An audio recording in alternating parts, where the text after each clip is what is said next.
অবশেষে ইরানে যুক্তরাষ্ট্রের হামলার অনুমোদন দিলেন প্রেসিডেন্ট ডোনাল্ড ট্রাম্প। সম্ভাব্য যুদ্ধের আদেশ বাস্তবায়নে প্রস্তুত মার্কিন সামরিক বাহিনী। মধ্যপ্রাচ্যে সামরিক শক্তি বাড়িয়েছে তারা।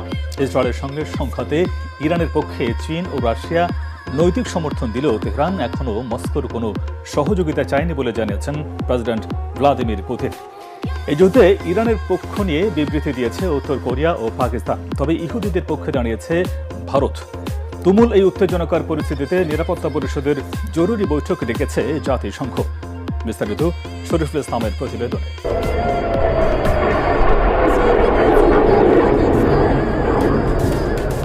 ইরানের সাথে তুমুল লড়াইয়ের এ পর্যায়ে ইসরায়েলে হাইপারসনিক ক্ষেপণাস্ত্র ছুড়ছে ইরানের বিপ্লবী গার্ডের অ্যারোস্পেস ফোর্স, যা সরাসরি আঘাত হানছে ইসরায়েলের বেসামরিক এলাকাগুলোতে।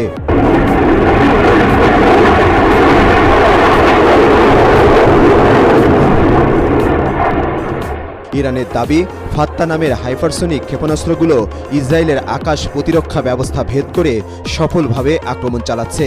ইসরায়েলি বাহিনীর আগ্রাসনের জবাবে শেজেল 2 নামের দীর্ঘপাল্লার কঠিন জ্বালানির ব্যালিস্টিক ক্ষেপণাস্ত্র ছুড়ছে ইরান। দুদেশের এই সংঘাত মারাত্মক বিপর্যয় ফেলে দিয়েছে বিশ্বকে। ইরানের সর্বোচ্চ ধর্মীয় নেতা আয়াতুল্লাহ আলী খামেনি কোনো শর্তে আমেরিকার কাছে আত্মসমর্পণ না করার ঘোষণার পর তেলে বেগুনে জ্বলে উঠেছেন মার্কিন প্রেসিডেন্ট ডোনাল্ড ট্রাম্প। খামেনির বক্তব্যের পর শীর্ষ উপদেষ্টাদের সঙ্গে নিয়ে বৈঠক ডেকে ইরানে আমেরিকার সামরিক অভিযানের অনুমোদন দিয়েছেন তিনি।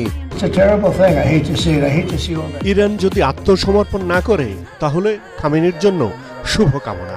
আমি ইরানে হামলা করতে পারি। ইরানকে নিঃশর্ত আত্মসমর্পণের দাবি জানাচ্ছি। আগামী সপ্তাহটা খুব গুরুত্বপূর্ণ হতে যাচ্ছে। ট্রাম্পের আদেশ বাস্তবায়নে আক্রমণের প্রস্তুতিও নিয়েছে মার্কিন সামরিক বাহিনী। মধ্যপ্রাচ্যে সামরিক শক্তি বাড়িয়েছে তারা। নৌবাহিনীর তৃতীয় একটি ডেস্ট্রয়ার ঢুকেছে পূর্ব ভূমধ্য সাগরে। আরও একটি এয়ারক্রাফট ক্যারিয়ার স্ট্রাইক গ্রুপ পাঠানো হচ্ছে আরব সাগরে। ইসরায়েলের পাশে থাকার জন্য ট্রাম্পকে ধন্যবাদ জানিয়েছেন প্রধানমন্ত্রী নেতানিয়াহু। আমি প্রেসিডেন্ট ট্রাম্পকে ধন্যবাদ জানাচ্ছি। তিনি ইসরায়েলের একজন মহান বন্ধু। আমাদের ইসরায়েলের আকাশ রক্ষায় সহায়তা করবে যুক্তরাষ্ট্র। আমেরিকা ইরানে হামলার ঘোষণায় বিভক্ত হয়ে পড়ছে বিশ্বের পরাশক্তিগুলো। ইসরায়েলের আক্রমণ থেকে নিজ দেশের নাগরিকদের বাঁচানোর কথা বলে তেহরানে অপারেশন সিন্ধু শুরুর ঘোষণা দিয়েছে ভারত। অন্যদিকে ইরানের পক্ষ নিয়ে সরাসরি বিবৃতি দিয়েছে আরও 2 পরাশক্তি, উত্তর কোরিয়া ও পাকিস্তান। ইরানের উপর ইসরায়েলের হামলাকে মানবতার বিরুদ্ধে অপরাধ বলে উল্লেখ করেছে দেশ দুটি।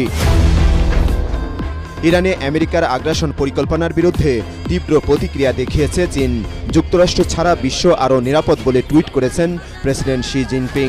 ইরানের পক্ষে নৈতিক সমর্থন আছে চীন ও রাশিয়ার, তবে ইরান এখনও মস্কোর কোনো সহায়তা চায়নি বলে জানিয়েছেন প্রেসিডেন্ট পুতিন। ইরানি বন্ধুরা এখনো আমাদের কাছে কোনো সহযোগিতা চায়নি, তবে রাশিয়া কারো ওপর কোনো কিছু চাপিয়ে দিচ্ছে না। আমরা শুধু এই পরিস্থিতি থেকে বেরিয়ে আসার সম্ভাব্য উপায় নিয়ে কথা বলছি। মধ্যপ্রাচ্যে আঞ্চলিক 2 শত্রু দেশের মধ্যে সামরিক উত্তেজনায় উদ্বিগ্ন জাতিসংঘ মহাসচিব। চলমান পরিস্থিতিতে কোনো দেশকে কারো পক্ষ না নিয়ে বরং আগ্রাসন বন্ধের আহ্বান জানিয়েছেন তিনি। ইসরায়েল ইরানের মধ্যে তুমুল লড়াইয়ে মহাসচিব গুতিরেজ গভীরভাবে উদ্বিগ্ন। দুদেশকেই অবিলম্বে সামরিক আগ্রাসন থেকে বিরত থাকার আহ্বান জানাচ্ছে। ইরান তার অবস্থান থেকে না সরলে তেহরানে মার্কিন সামরিক হামলা আসন্ন। আর আমেরিকা এই যুদ্ধে জড়িয়ে পড়লে বসে থাকবে না চীন এবং রাশিয়াও। ফলে নিশ্চিত এক মহা বিপর্যয়ের দিকে এগোচ্ছে বিশ্ব। শরীফুল ইসলাম, এটিএন বাংলা।